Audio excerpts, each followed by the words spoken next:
Kannada DNK YouTube ಚಾನಲ್ಗೆ ಸ್ವಾಗತ. ಯಾರ್ಯಾರು ನಮ್ಮ ಚಾನಲ್ನ ಹೊಸ್ತು ನೋಡ್ತಾ ಇದ್ದೀರೋ ಅವರೆಲ್ಲರೂ ಸಹ ಸಬ್ಸ್ಕ್ರೈಬನ್ನು ಮಾಡಿ ಬೆಲ್ ಬಟನ್ ಒತ್ತೋದನ್ನು ಮರಿಬೇಡಿ. ಕರ್ನಾಟಕ ರಾಜ್ಯದ ಸರ್ಕಾರಕ್ಕೆ ಮತ್ತು ಎಲ್ಲ ರಾಜಕೀಯ ಪಕ್ಷದವರಿಗೂ ಮನವಿಯನ್ನು ಮಾಡ್ತಿದ್ವಿ.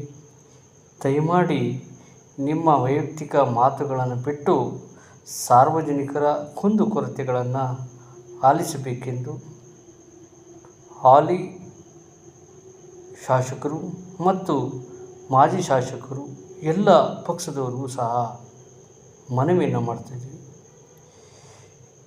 ಈ ಏನು ಒಂದು ಯಾತ್ರೆ ದಂಡ ಸಮೇತವಾಗಿ ನೀವು ನಿಮ್ಮ ಕ್ಷೇತ್ರಗಳಲ್ಲಿ ಏನು ಅಭಿವೃದ್ಧಿ ಕೆಲಸಗಳು ಆಗಬೇಕು ಅದನ್ನು ಪರಿಶೀಲಿಸಿ 1 ತಿಂಗಳ ಒಳಗಾಗಿ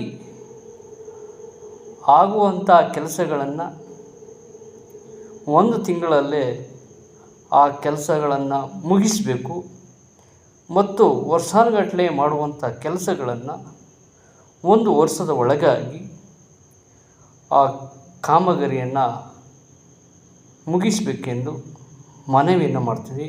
ಉದಾಹರಣೆ, ಕೆರೆಗಳನ್ನು ಸ್ವಚ್ಛಗೊಳಿಸಿ ಕೆಲವು ಇರೋ ಕೆರೆಗಳನ್ನು ಕ್ಲೀನ್ ಮಾಡಿ ಇನ್ನು ಆಳವಾಗಿ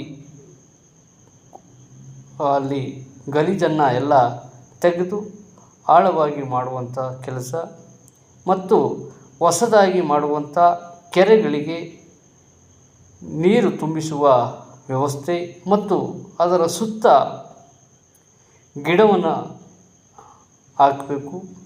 ಏಕೆಂದರೆ ಆ ಸುತ್ತವನ್ನು ಗಿಡವನ್ನು ಹಾಕಿದ್ರೆ ಅದು ನೀರನ್ನು ಹಿಡಿದಿಟ್ಟುಕೊಳ್ಳುತ್ತೆ.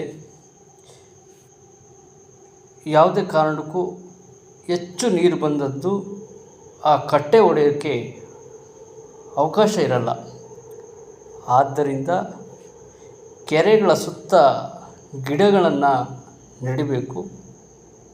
ಅದನ್ನು ಅಟ್ಲೀಸ್ಟ್ ಒಂದು 3 ವರ್ಷನರು ಪಾಲನೆಯನ್ನು ಮಾಡ್ಕೊಬಂದರೆ ಮತ್ತು ಆಮೇಲೆ ಅವೇ ಇಂಪ್ರೂವ್ ಆಗ್ತವೆ. ದಯಮಾಡಿ ಇಂಥ ಕೆಲಸಗಳನ್ನು ಸರ್ಕಾರದವರು ಹುಡಿಕೊಂಡು ಮಾಡಿದ್ರೆ ಆದರೆ ಸಂವಿಧಾನಕ್ಕೆ ಒಂದು ಗೌರವ ಕೊಟ್ಟಂಗೆ, ನೀವು ವೋಟ್ ಹಾಕ್ಸ್ಕೊಂಡು ಗೆದ್ರಲ್ಲ ಸಾರ್ವಜನಿಕರಿಗೂ ಸಹಾಯ ಮಾಡ್ದಂಗೆ ಮತ್ತು ನೀವು ಪ್ರಮಾಣ ವಚನವನ್ನು ದೇವರ ಹೆಸರು ತಂದೆ ತಾಯಿಗಳ ಹೆಸರು ಇಟ್ಕೊಂಡು ಬೋಧನೆ ಮಾಡಿದ್ರಲ್ಲ ಅದಕ್ಕೂ ಒಂದು ಗೌರವ ಕೊಟ್ಟಂಗಾಗುತ್ತೆ. ನೀವು ಹುಟ್ಟಿದಕ್ಕೂ ಒಂದು ಸಾರ್ಥಕ ಆಗುತ್ತೆ. ಆದ್ದರಿಂದ ಎಲ್ಲ ಪಕ್ಷದ ಎಲ್ಲ ಶಾಸಕರು ಎಲ್ಲ ಅಧಿಕಾರಿಗಳು ಸೇರಿ ಇಂಥ ಕೆಲಸಗಳನ್ನು ಮಾಡಿದ್ರೆ ಮಾತ್ರ ಕರ್ನಾಟಕ ಒಂದು ಹಸಿರು ಕರ್ನಾಟಕ ಆಗೋಕ್ಕೆ ಸಾಧ್ಯ ಆಗುತ್ತೆ. ಧನ್ಯವಾದ.